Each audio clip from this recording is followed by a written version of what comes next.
在市场上有一种价格高的让人难以置信的食材，具体来说，1克的价格甚至超过了黄金，每斤的售价高达26000元。这种食材被认为拥有其独特的营养价值和食疗功效。它的产地主要集中在东南亚国家，如马来西亚、印尼、泰国和越南等地。这种食材就是燕窝。然而，尽管燕窝的价格如此之高，愿意从事采燕工作的人却寥寥无几。采燕人是一个古老而充满风险的职业，专门从事采集燕窝。他们并不是普通的农民，也不是城市中的白领，他们更像是在悬崖上跳舞的人，或者是与死神擦肩而过的赌徒。他们的生活就像是一场与时间赛跑的生死游戏，每一次攀登都是对生命极限的挑战。想象一下，在黎明前的黑暗中，一群身影悄然出发，他们的目标是那些悬挂在险峻峭壁上的燕窝。这些燕窝每克的价格堪比黄金，高回报意味着高风险，而采燕人需要冒着生命危险去获取。他们攀爬在几乎没有立足之地的悬崖上，每一步都可能通向深渊。突然，一阵狂风吹来，采燕人的身体在风中摇摆，手中的绳索是他唯一的依靠。他紧紧抓住绳索，努力保持平衡，但他知道稍有不慎就可能坠入万丈深渊。他的心跳加速，汗水沿着额头滑落，但他不能放弃，因为他知道那些燕窝对于他和家人的生活意味着什么。然而，就在你以为一定有很多的采燕人为了金钱而冒险时，事实却恰恰相反。他们中的许多人尽管知道燕窝的价值，却因为种种原因而不得不放弃这份看似有利可图的职业。采燕人和燕窝的关系并不是表面上那么简单，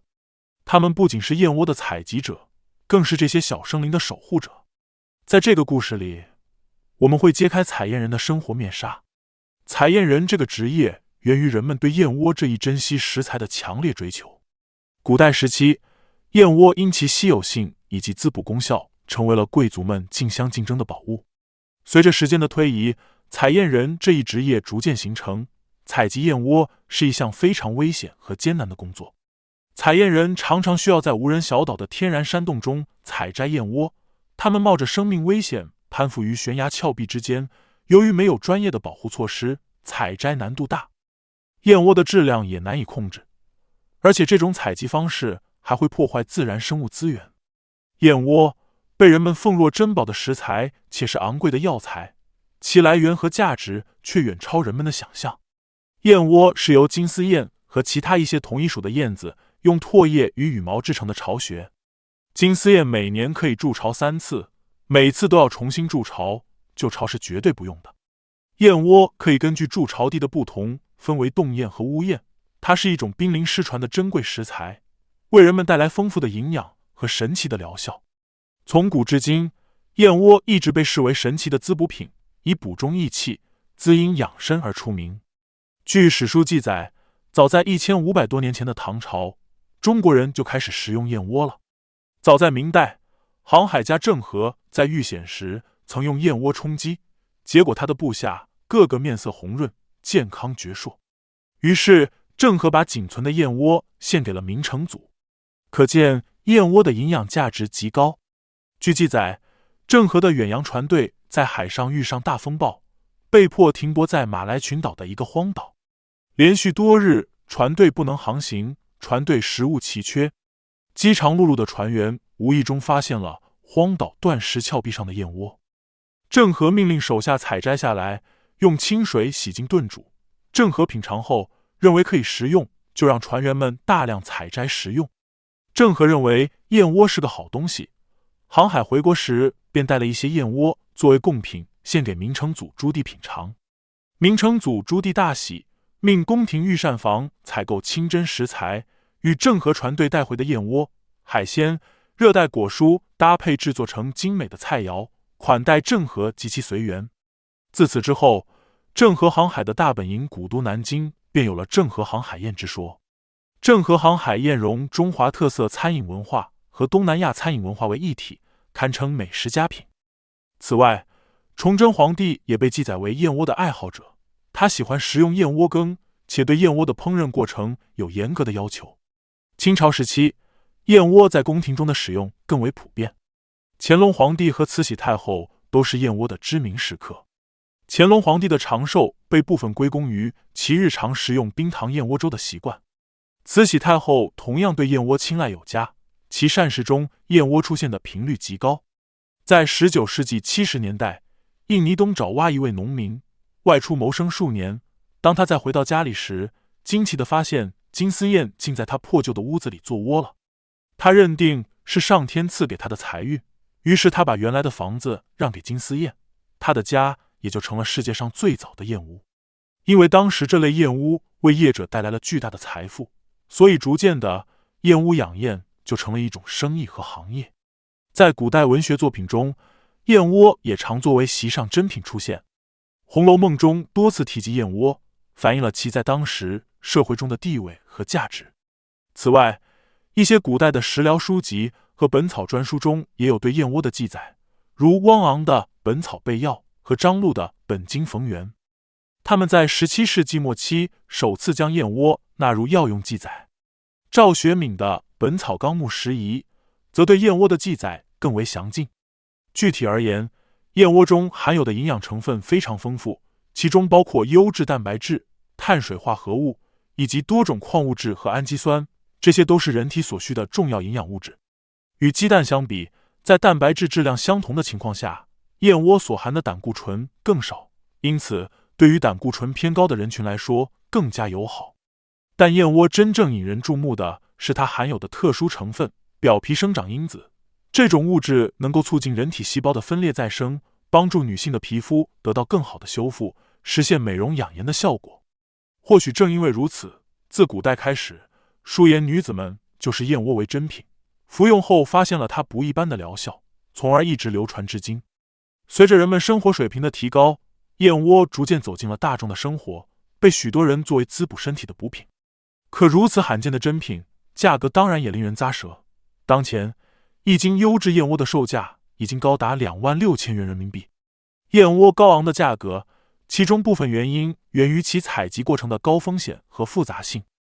采集燕窝的人需要在没有任何安全措施的情况下，攀爬数百米高的悬崖，并面临狂风、暴雨、烈日和严寒的挑战。他们依赖一根绳索和竹竿，在悬崖上进行高难度的攀爬和跳跃，稍有不慎就可能丧命。于成明是中国目前最后一位采燕人，来自四川省凉山州冕宁县。他从小就跟着家里人学习如何采集燕窝，并亲眼看到过许多危险，如采燕人在悬崖上失足坠落，或者是因为操作失误而受伤。他自己也曾摔断2根肋骨，休养了很长时间。然而，采燕人这个独特的职业是祖上传下来的，于成明自然要继承下来。那么，采燕人是如何在悬崖峭壁上采集燕窝的呢？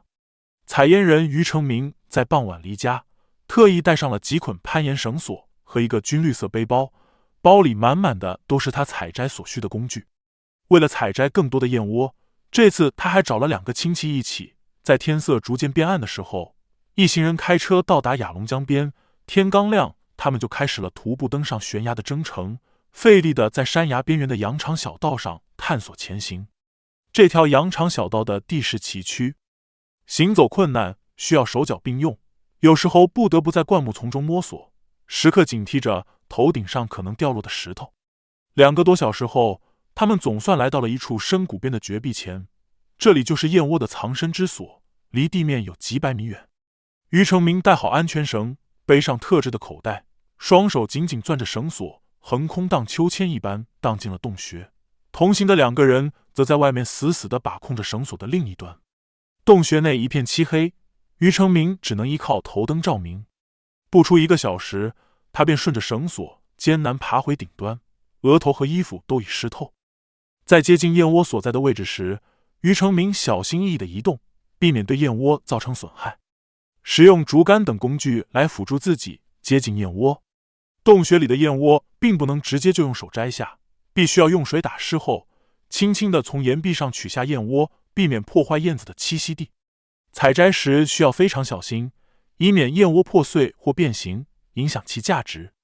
采摘下来的燕窝会需要经过初步处理，包括去除杂质和羽毛。这一次总算收获颇丰，只是手上还带了些擦伤。他笑着说，经常要用手指抠岩缝，指甲长不出来是常有的事。堰洞里面阴冷潮湿，他都已经感觉不到冷了，还得继续忍受。不过想到这些年燕窝价格的上涨，于成明便觉得一切的辛苦都是值得的。于成明这一辈子几乎都是在江边山崖上与死神作伴，他自己也承认常在河边走，哪有不湿鞋的道理。这些年于成明也不止一次遭遇险情。有一次他因手滑未能准确荡进洞中，结结实实撞在了峭壁上，直接断了2根肋骨，还好及时送医才保住了性命。但这场意外也让他在家里休养了很长一段时间，才渐渐恢复了体力。没过多久，为了家里的生计，他又重新拾起工具上了山。面对采访者的质疑，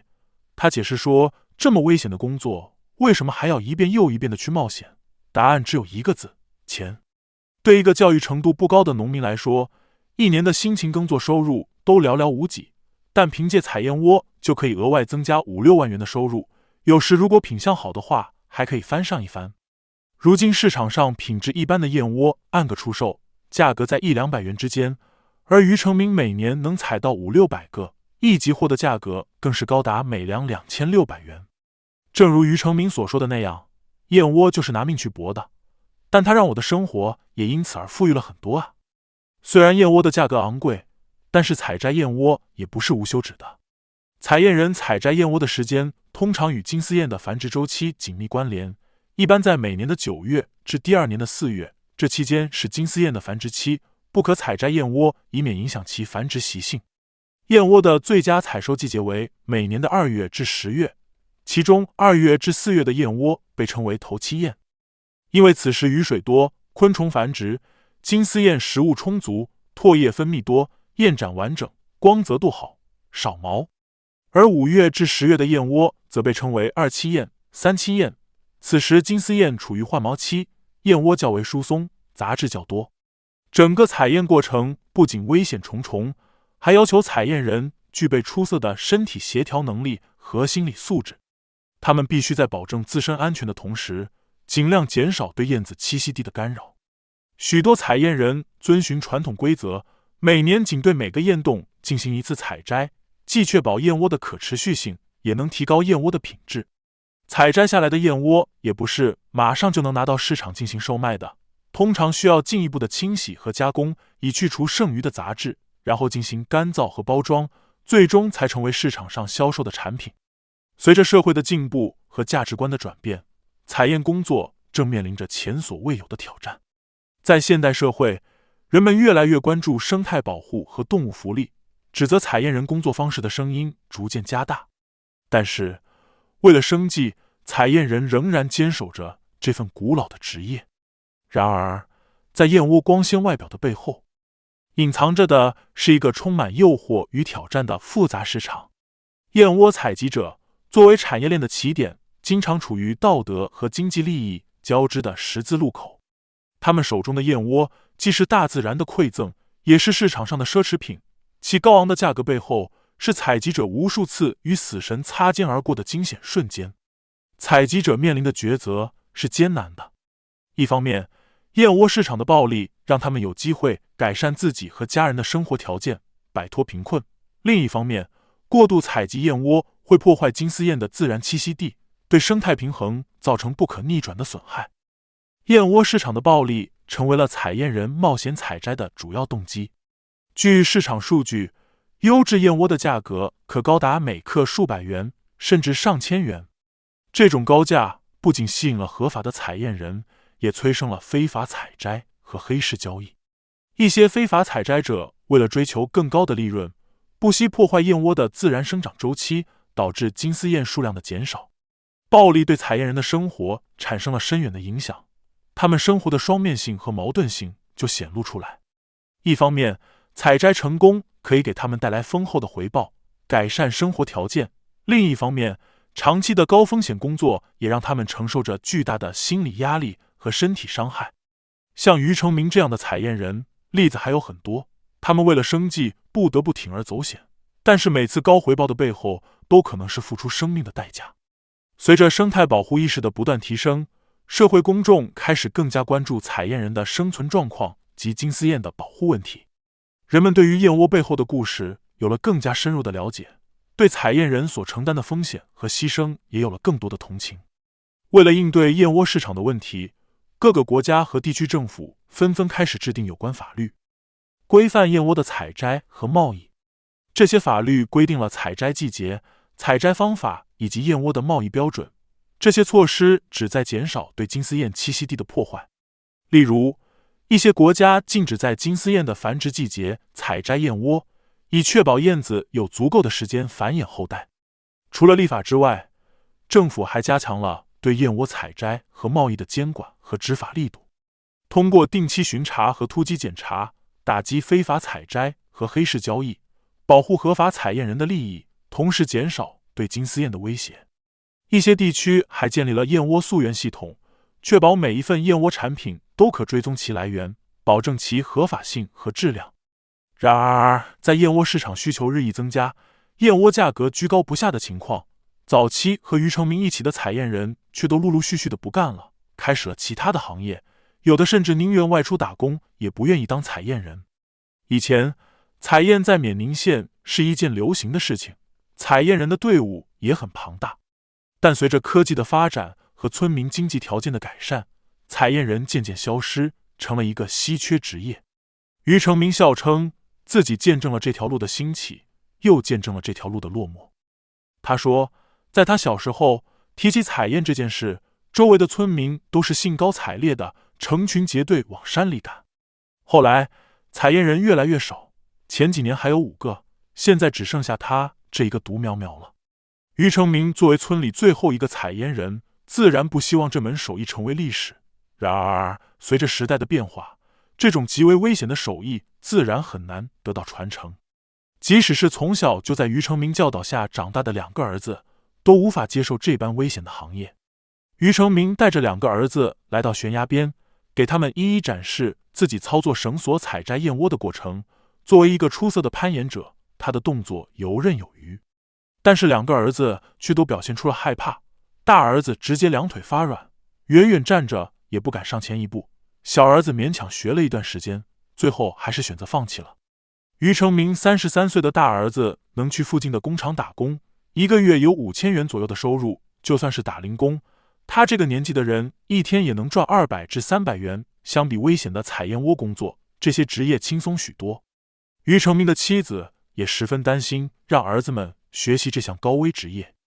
他害怕孩子们遭受伤害。他的担忧不无道理，毕竟在悬崖峭壁上攀爬采摘燕窝是一项充满风险的工作。毕竟常在河边走，哪有不湿鞋？没有谁能够一直有这样的好运气。毕竟是悬崖峭壁，很容易葬身于此的。当然，采摘燕窝的危险还不止于此。由于采摘燕窝的时候大多在4、5月份，当时已经马上步入夏天，正是毒虫出没的非常时期。而且在悬崖峭壁上，并不是所有的岩壁都十分的坚固，像石壁脱落的情况还是非常容易发生的。种种危险的因素也是导致采燕人越来越少的原因之一。时代发展极为迅速，可以让人们挣钱的工作也变得多种多样，选择性变多的同时，相较于危险的工作，人们更愿意干一些危险性小的。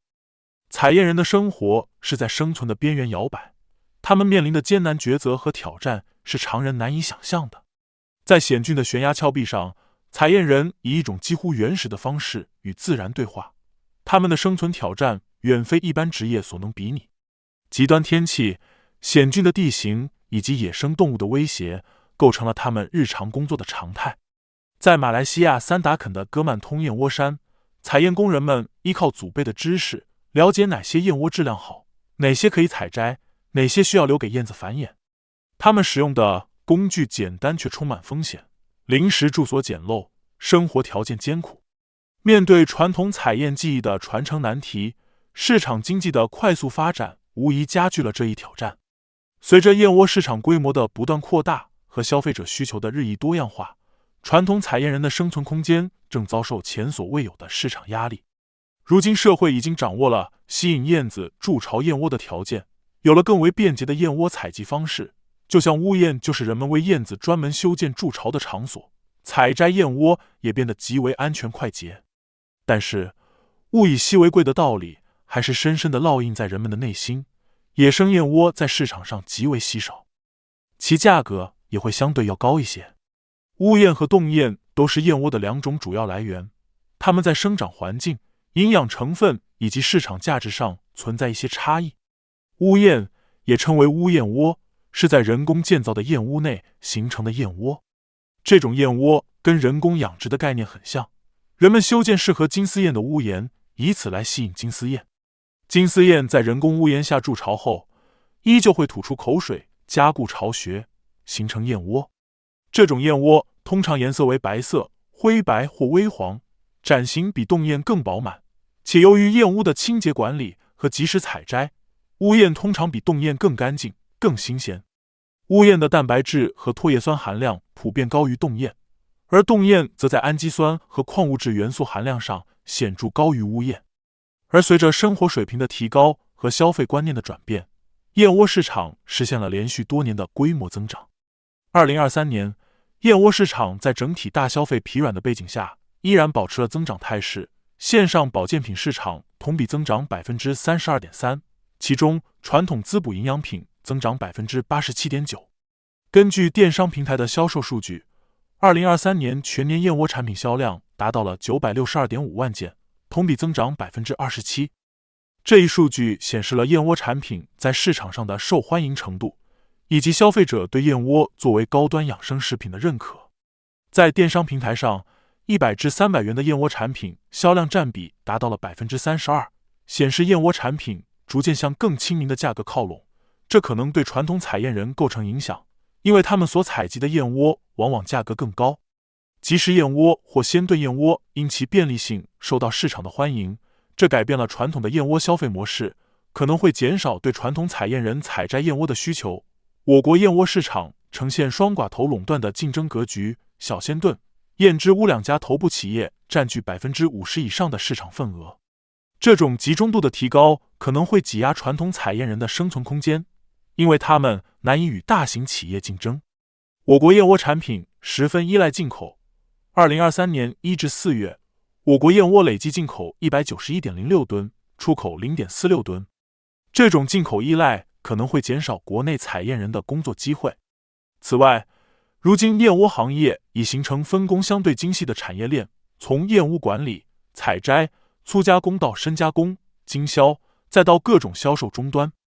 产业链的完善可能会对传统采燕人的工作方式产生影响。随着居民消费水平的不断提高，消费者对燕窝产品品质的追求不断提升。 52.1% 的消费者在选购燕窝产品时会优先考虑燕窝品质问题。传承艰难和市场压力就像两座大山，狠狠地压在传统采燕人的身上。采燕人的生活挣扎直接体现了一系列现实问题。首先，他们是经济全球化中边缘化群体的代表，面临着生计和收入不稳定的双重压力。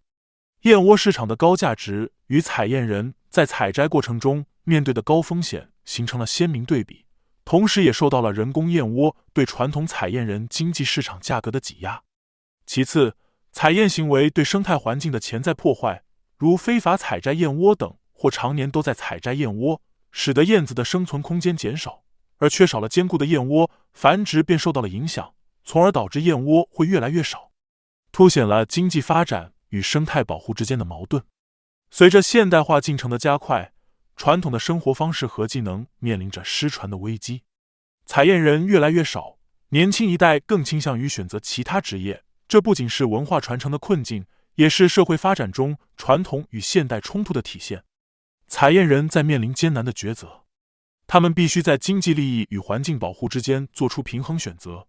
这也意味着他们可能不得不放弃部分经济利益。